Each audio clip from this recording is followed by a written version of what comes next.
Salut fidèles internautes partout à travers le monde. Boza kolanda émission ya Cape Town Masolo ya faille la sabiti maman na Kenaya. Topesi bino bambote belé ba bon week-end na bino partout à travers le monde. Bokolanda émission oyo Cape Town Masolo ya maman na Kenaya. Et je profite de l'occasion de saluer derrière la caméra celui qu'on appelle Saint Figaro boss ya Gênes ou Solara bien Saint Figaro. Pourquoi pas na maître Jimmy Seigneur topesi bambote derrière la caméra et pourquoi pas boss abonner la chaîne Nabiso ZFH TV Bokozala jamais déci à tomber Karamasolo ben sanité à ba journaliste ya Boania ba réalisateur ya Mayele bato ba Simbi Musala ya presse en ligne na maboko. Alors lelo na ko présenter ba condoléances na nga na ba famille nyonso o baza éprouvé. Pourquoi pas to présenter ba condoléances na famille RVS oyo basili kozwa matanga na mokolo molelo. Et big salutations aussi à la famille pourquoi pas mademoiselle Fanny et Kofofam Sage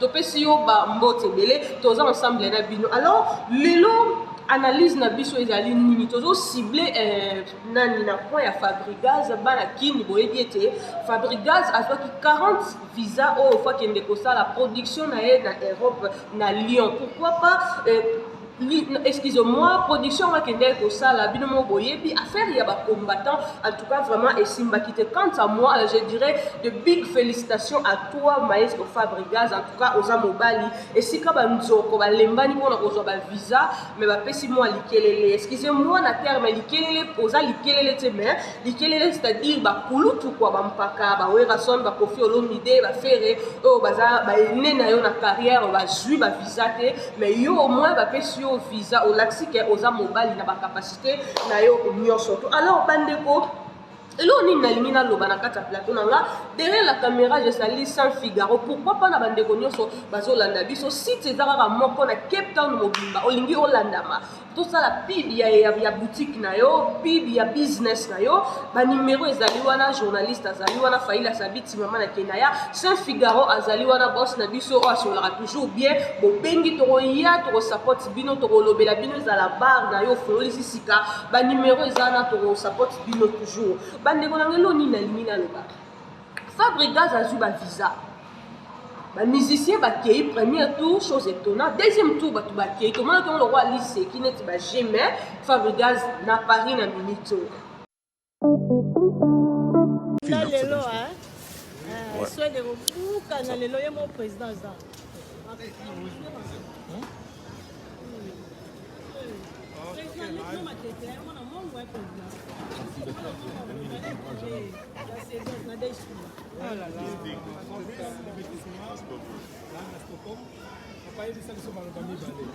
Stockholm, on vient d'arriver. J'appelle tout le monde de venir ce soir. On va danser, on va chanter. Ici, votre artiste Fabrigaz, le Métis Noir. On va toquer ça, on va danser. On va denda, on va danser la color.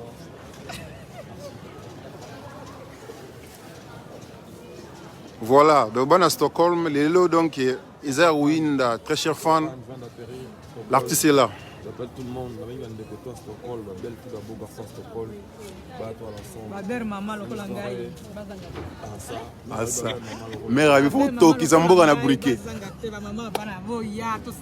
Eh Dieu. Eh Dieu. Zezio. Eh Nkolo. This is a live Golo Fabrigaz. direct. Now,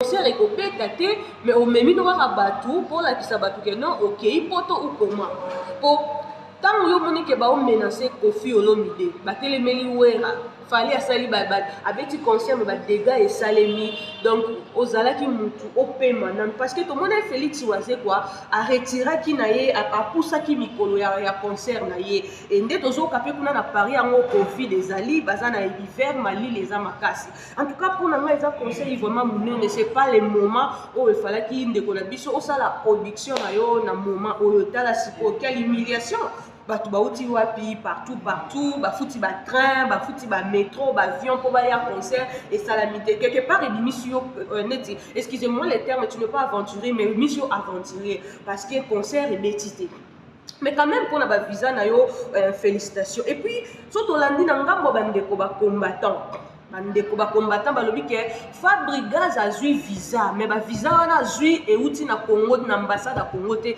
euti na ambassade ya Rwanda. Bon, toyebi te est-ce que ils a fait moko politisé pour conseil wana il fallait que beta. Bon, toyebi te toza pe na ba précision te mais si ça dépend que de moi. Ndenge déjà démarche de la forêt bapimela qui visa Félix Oazé quoi rapporter et faire à poussi ou à poussi et Kofi Olomide pas suite. Quant à moi fallait qu'il Fabregas au dosé. Nous ne sommes pas contre vous musique ezali eloko eza kotombola lokumu ya mboka mais ndenge makambo ezo kendele en tout cas bandeko balandi fallait ki bandeko nanga ba artiste et musicien bo pemisa nanu po bolela ki ba combattant baloba ki non fallait ki président ya sika aya alingi président ancien président Kabila te mais président Kabila longo mais eloko yango ezokende kaka donc mopepa yango ezokende kaka ezokontinue kaka mpo na nga efalaki bodoze alors nakolinga Sel Figaro grand réalisateur boss na biso ya ZFH télévision azwela biso nano interview mokie ya Fabregas oyo alobaki mpona koseskize na bafan na ye. On se retrouve juste après. J'espère que je sais que on n'en est pas bien. Parce que quand ça va pas chez moi, c'est pareil que chez vous. Quand ça ne va pas chez vous, c'est pareil que chez moi. Je sais. Vous savez, notre concert d'aujourd'hui, on a commencé avec cette concert-là depuis, ça date d'1 an aujourd'hui. Et aujourd'hui, vous m'avez encore prouvé combien vous êtes derrière moi, combien vous m'avez prouvé en vrai combien on est plus fort ensemble. Vous savez, il est 3h, il est 4h du matin. Je n'arrive pas à fermer l'œil. Je n'arrive pas à fermer l'œil.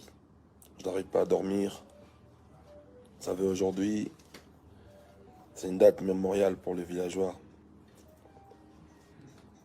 On devait avoir notre concert aujourd'hui. Je manquais le mot. Toute la journée, j'ai cherché à vous parler, mais je ne savais pas comment vous aborder et quoi vous dire en même temps. Il y a eu des choses très horribles qui s'est passées aujourd'hui.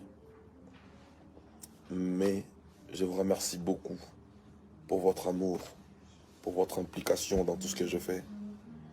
Je vis les gens se déplacer de partout. J'ai reçu des milliers d'appels aujourd'hui. J'ai reçu beaucoup d'appels aujourd'hui. Et je vis comment les gens prenaient le train de partout pour venir m'assister aujourd'hui. Je vous demande pardon, encore une fois, du fait qu'on se pavie en face aujourd'hui. Et c'est inopiné, c'est indépendamment de ma volonté. Il y a eu beaucoup de choses qui s'est passées aujourd'hui. Il y a eu beaucoup de désagréments, des désaccords entre moi, Fabregas, votre artiste, et ma maison de production. Il y a eu beaucoup de choses qui n'ont vraiment pas été à la hauteur. Il y a eu vraiment beaucoup de choses qui n'étaient pas au point. Et ce concert-là, je l'ai rêvé. Je ne voulais pas le faire à la va-vite. Ce n'est pas un concert comme tout autre concert de ma carrière. C'est une première pour moi. En France, avec toute l'équipe Villanova. Et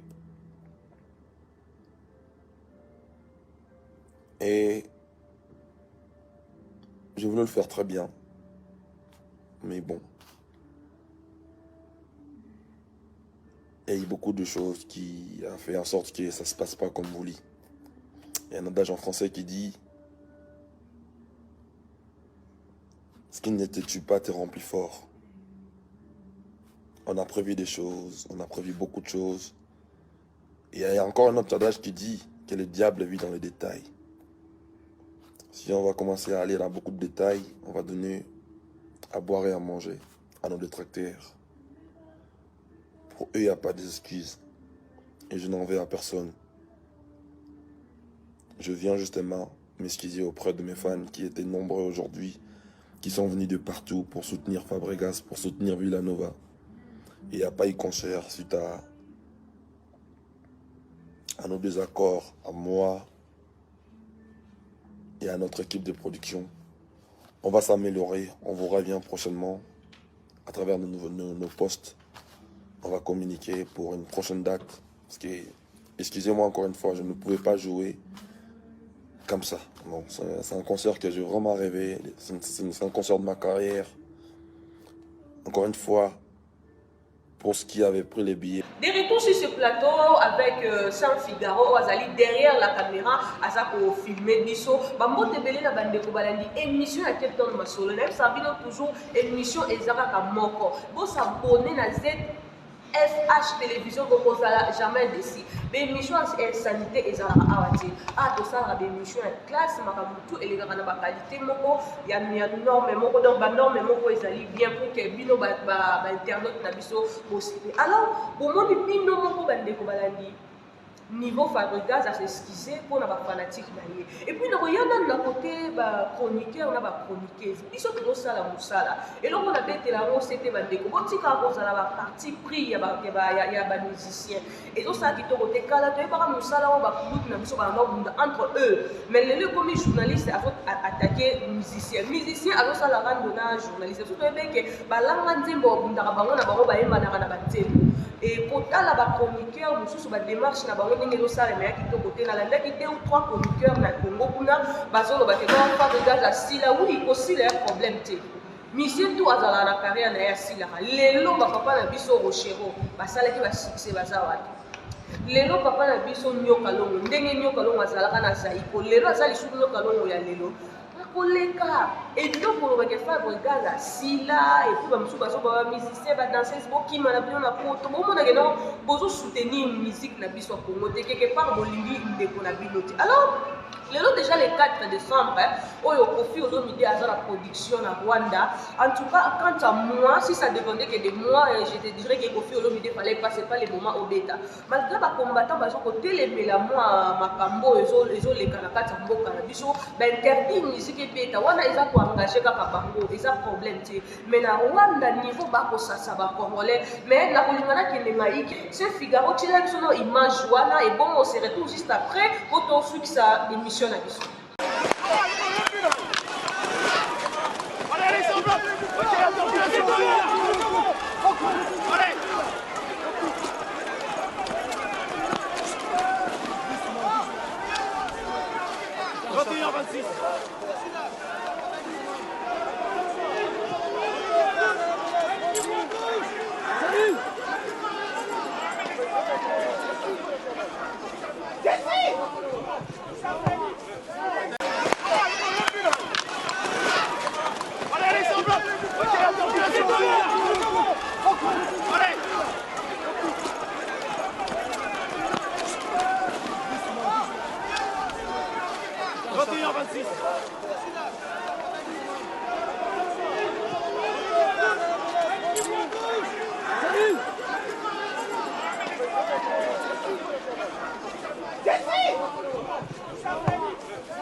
Est-ce que démarche wana oyo salaki eza bien moto aza na mou ya Congo aza na mou ya pays na ye aoke na ba démarche wana te okobeta no concert partout loko apoto baotelemela eya na problème te mais esika oyo bazoniata bino bazoboma bino esika makila bandeko na yo bakoko na yo famille na nde Congo balobi nini mosapi moko soki ezoki nzoto mobimbe oki pasi ntango koma wana ba este wana bazolela eza koaffecte bato nyonso tu eza koaffecte bikolo te ezo dépendre na école en tout cas côté wana penza bon concert malamu et puis joyeux anniversaire na groupe quartier la paix international ya Kofi Olomide oyo afetaki 35e anniversaire na ye na Goma tolandaki na bilili félicitations penza 35 ans ezali lipana nguba te mosala na oyo ezokende toujours liboso. Alors na bandeko ba combattant na kosenga na bino bozala na bomoko tala ndenge dégâts esalamaki na concert ya Fabregas lobi malgré erataki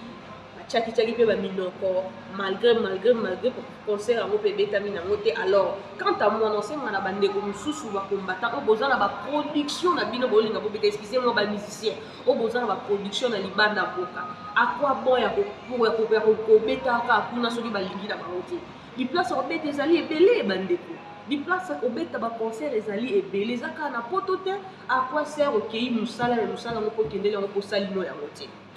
Félicitations quand même, Fabregas Maé toza mobali okie na bamusicien poto olakisi mpenza ke oza mobali obundi. Soki démarche ba visa na yo ezwamaki na ambassade ya Congo te na Rwanda, désolé, en tout cas désolé, et eza pays oyo ngai pena selon ngai nalinga kota kokalkule yango te. Niveau babomaka biso pays wana nayebi te soki na vie nakutanaka te na Rwandais napesi ata mai ya komela. Nayebi te na vie.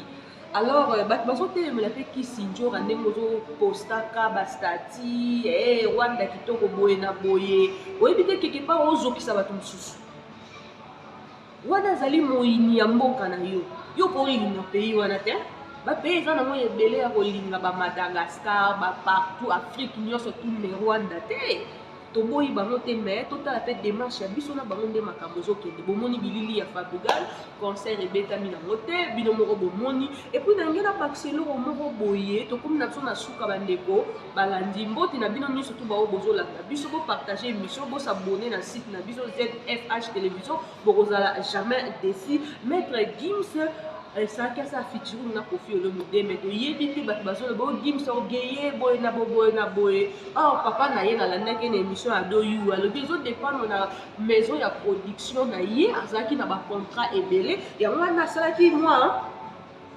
babenga yango nini ase réservaki moke na bafeaturing na bandeko na ye ayembaki na fere mais clip esalemaki te bamosusu babi ofali asala ye kutu featuring na babuba asali featuring na baarkeli ndenge nini ye aza spécial te bon bandeko to faire évoluer makanisi na biso tolongwa nao na bafeaturing Koffi aza grand artiste po ayeba na foka Maître Gims te d'ailleurs asala ye déjà featuring na Diamond bino mo bomonaki oso comprendre botika biloko wana tosunga nde bamusicien na biso baévolue en tout cas nayebi te soki na bosani eloko mosusu mais baactualité oyo eza kokonani kolobelama na réseaux sociaux ezaka juste makambo ya Fabregas oyo ndenge esila ekoleka. Merci na bandeko nyonso oyo bolandi biso partout à travers le monde ezanga wa bino Fayila Sabiti mama na Kenaya émission ya Cape Town Masolo derrière la caméra Sel Figaro boss à moi na muke topesi yo bambote Jimmy Senior topesi yo bambote